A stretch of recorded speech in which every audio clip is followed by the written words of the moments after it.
Aposto que você já sabe quem é a dona desses olhos. Fez muita novela, né? Bom, já sei que é Camila. Sobrenome eu não sei. Ah, Camila Pitanga. É a própria Camila Pitanga. Na história da nossa TV, o telejornalismo é um capítulo à parte. Finalmente, as notícias podiam ser vistas além de ouvidas. Na inauguração de Brasília, as emissoras montaram operações especiais para driblar a dificuldade de transmissão a longa distância e mostrar o evento a todo o país.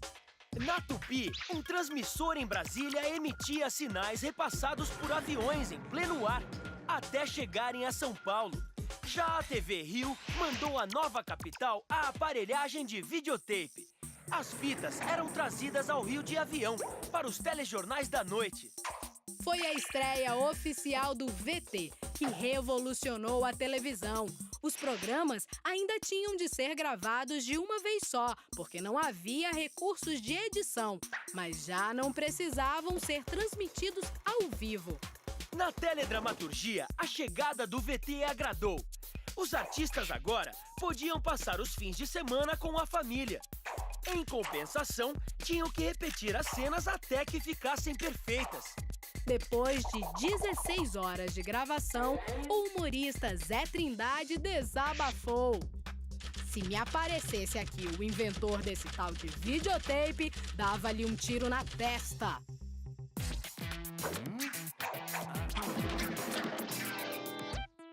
Boa noite. Veja nesta edição. Cid Moreira detém o recorde de maior tempo à frente de um telejornal no Brasil. Foram 27 anos adentrando os lares brasileiros de segunda a sexta com o Jornal Nacional. As estatísticas não mentem. Foram exatamente 7.825 boa noite. Imagine se a mãe coruja do Cid decidisse ter todos eles gravados em DVDs. Como cada telejornal tem meia hora, seriam necessários 1.957 discos de 2 horas. Haja instante para acomodar tudo isso, hein? Que comer é o melhor para poder crescer, a gente já sabe. Mas comer o quê? O que oferecer para os nossos filhos crescerem fortes e saudáveis?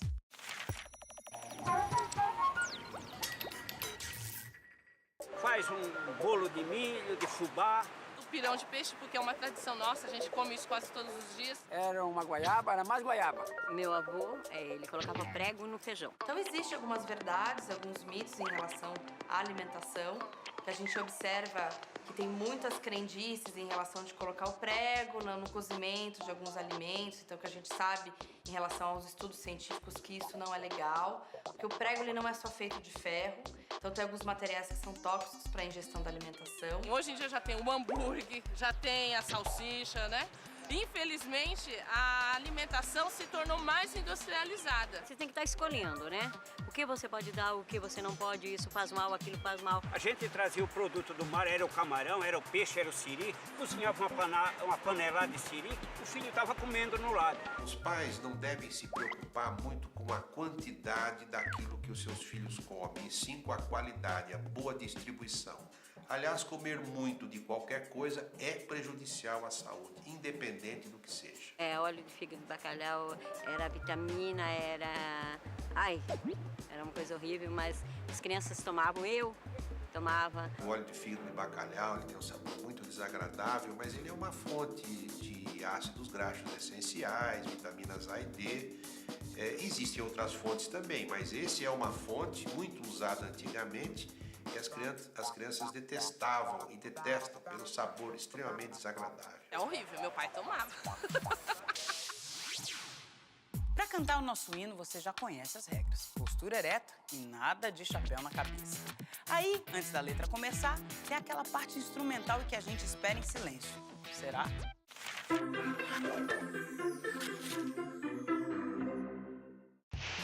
Falou no hino nacional, falou em Ouviram do Ipiranga. Mas você sabia que algumas gerações aprenderam a começar o hino com Espera o Brasil? Houve uma época que a introdução do nosso hino era cantada. Quem inventou a moda foi um presidente da província do Rio de Janeiro, que esteve no cargo no fim do Império. Em alguns lugares, a letra foi mesmo adotada. Em algumas escolas, as crianças aprenderam essa versão até a primeira metade do século XX. Os versos do governador nunca foram oficializados. Na verdade, eles até destoam um pouquinho do resto da letra.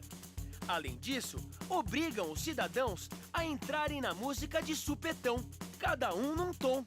Imagina só a harmonia! Espero, Brasil, que todos cumprais com vosso dever. Ei, avante, brasileiro, sempre avante. Gravai com buril nos pátrios anais o vosso poder. Ei, avante, brasileiro, sempre avante. Serviu o Brasil sem esmorecer, com ânimo audaz, cumpriu o dever na guerra e na paz, à sombra da lei, a brisa gentil, o lábaro erguei do belo Brasil. Ei, a SUS! Oh, SUS! Hoje nos encontramos numa fase nova na humanidade. Todos estamos regressando à casa comum, à terra. Os povos, as sociedades, as culturas e as religiões. Você acha que esse é um bom ponto de partida para um papo cabeça? Então fique ligado aí, pois o autor desse texto é o nosso convidado de hoje, Leonardo Boff.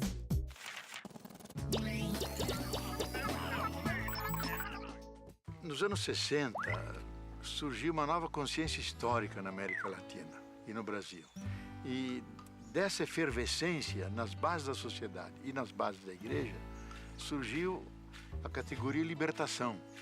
Primeiro elaborado por Paulo Freire na perspectiva de educação, e depois na política, os grupos de esquerda, e nós, dentro da igreja, elaboramos na perspectiva teológica, dizendo que somos herdeiros de alguém que atuou politicamente, por isso foi perseguido, foi preso, foi torturado, foi condenado à cruz, por razões políticas.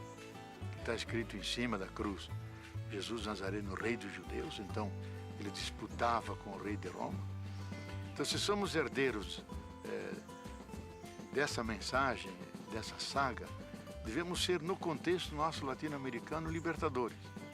E daí nasceu a teologia da libertação como tentativa de ouvir o grito dos oprimidos, que são os operários, os indígenas, os negros, as mulheres vítimas do patriarcalismo. E mais tarde incluímos dentro desse grito do oprimido, o grito do grande oprimido, que é o planeta Terra. Os ecossistemas, as águas gritam, os animais gritam, as florestas gritam.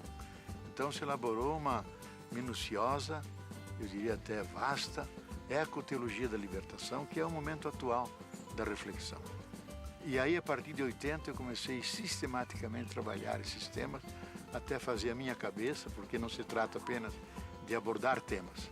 Era o problema dos pobres do mundo, era o problema do desflorestamento da Amazônia, o problema da água mundial. A vida está ameaçada. Nós criamos as formas de destruí-la, estamos destruindo.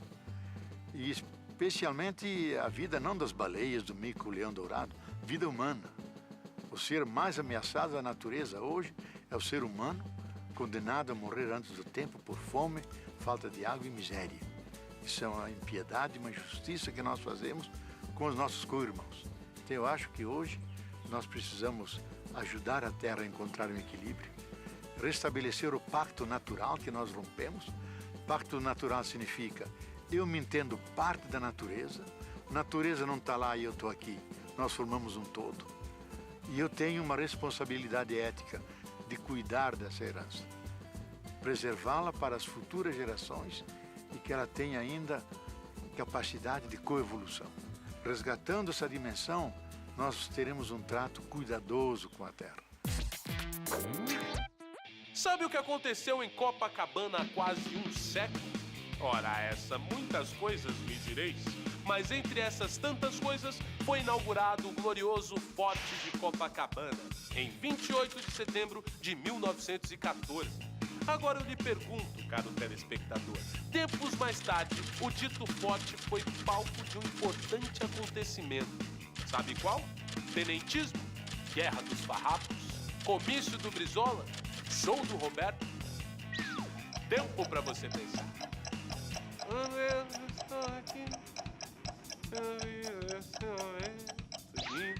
Não, essa música não é uma dica não, viu? É só pra você ganhar um tempinho pra pensar.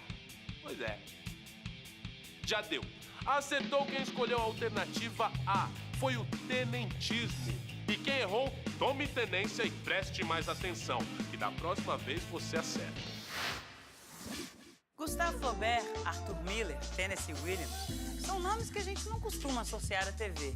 Mas, lá nos primórdios da telinha, foram textos escritos por esses e outros monstros sagrados que deram origem à nossa teledramaturgia. Os chamados teleteatros, baseados em obras de autores clássicos, eram transmitidos ao vivo e davam muito prestígio às emissoras. Dos teleteatros surgiram as telenovelas. A primeira foi Sua Vida Me Pertence, de Walter Foster. Passava 2 vezes por semana na TV Tupi de São Paulo.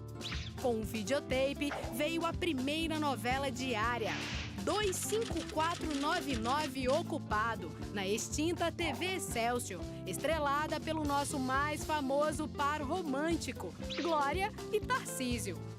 Mas a grande febre da novela começou mesmo com Direito de Nascer na Tupi. Uma multidão se reuniu no Ibirapuera para acompanhar o último capítulo, com direito aos atores desfilando em um caminhão de bombeiros. Daí pra frente, começou a moda dos dramalhões latinos. Exibidos pela TV Globo do Rio, não tinham qualquer referência à nossa cultura. Mas isso estava prestes a mudar, graças a Janete Claire. Convocada pela Globo para ressuscitar a novela Anastácia, Mulher Sem Destino, que era fracasso de audiência, ela criou um providencial terremoto, que deu fim à maioria dos personagens. O público adorou e Janete continuou agradando com novas tramas bem brasileiras. Outro marco da telenovela foi Beto Rockefeller, de Cassiano Gabus Mendes e Braulio Pedroso. Inovou ao apresentar um anti-herói no papel principal. De lá pra cá, a telenovela brasileira fez escola, incorporando humor, suspense e até ficção científica. Hoje, nossas novelas são vistas mundo afora nas mais diversas línguas. A televisão mudou a forma do brasileiro ver o mundo, para o mal e para o bem. No caso do Almanac Brasil, para o melhor. E na semana que vem tem mais. Até lá!